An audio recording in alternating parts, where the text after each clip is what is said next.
Last year, pag-abot na ko sa US, first time dyan na ako ani mukaon og turkey. Thanksgiving ni siya nga time. Yan, abot man ko dani og November 4. Nagluto si Tim ani. Dako man ni nga turkey ang napalit kay mo na dyan ni siya pinaka gamay ato nga time nga gi-display dito sa mo ang gipalitan.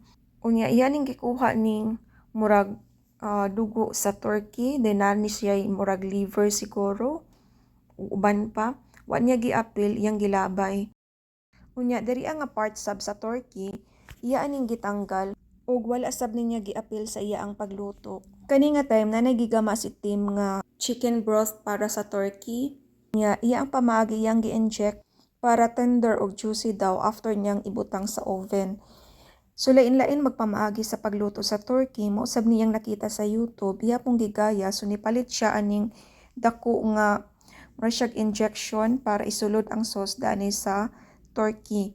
Then amo ana sab ni siyang gipahiran og mga daghan kaayong mga sauce. Di sir na mo ibutang sa oven para mo surop ang iya ang timpla. Daghan ni siyang mga herbs nga iyang gipanggamit, gipangbutang, mga ricados, mga pangtimpla-timpla para mohumot ang iya ang turkey. Unya, mo-absorb ang iyang mga ingredients dana sa iyang panit hasta sa iyang pag-inject nga dili siya dry after niyang iluto sa oven. Pag human na mo og butang sa mga timpla, amo nang gibutang sa oven, unya giset na sab ni Tim ang timer hangtod maluto siya.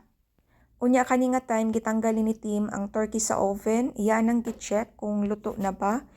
Unya daghan kay siyang mga sauce nga nanggawas diri mo nang gihinay-hinay ni Tim og angat para dili maiyabo ang sauce.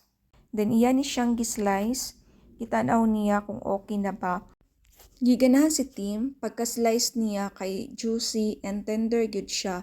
Pero amo ang gibalik ni siya sa oven, kay ganahan man gud ko inig-serve, pago-pago siya inig kaunon.